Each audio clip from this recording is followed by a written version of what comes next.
যেগুলো প্রোগ্রামগুলো শুরু হয় তখনই আমাদের এই খুনি হাসিনার যে পেটোয়া বাহিনী ছিল তারা সবসময় আমাদের দিকে লক্ষ্য ছিল, আমাদেরকে কিভাবে অ্যারেস্ট করবে, কিভাবে ধরবে, নির্যাতন করবে, এরকম তাদের লক্ষ্য ছিল। তো এই লক্ষ্য অনুযায়ী মানে আবার সেই ধরপাক শুরু হইলো।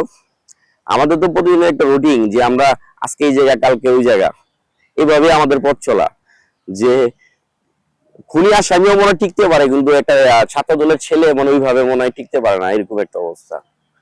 এরপরে একদিন শুট করে আমার একটা বড় ভাই ফোন দিয়ে বললো যে তুমি কোথায় আসছো, যে আমি ভাই এদিকে আসি, ওই জায়গা থেকে তো নিরাপদ, তো আমাদের পাড়ি অফিসের এখানে। তো আমি বড় ভাই কথা মনে করে আমি 7 ডিসেম্বর আমি চলে গেলাম পাড়ি অফিসে। যাওয়ার পরে উপরে উঠলাম। তো উপরে পরে হঠাৎ করে দেখি বিভিন্ন পুলিশ প্রশাসন আইসা পুরোটা ঘিরা ফেললো।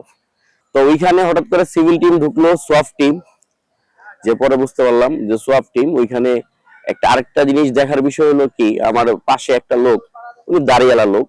তো উনি বলতেছে ওনার হাতে যত প্রতিবন্ধী, উনি ওনার হাতটা একটু ছোট ছিল।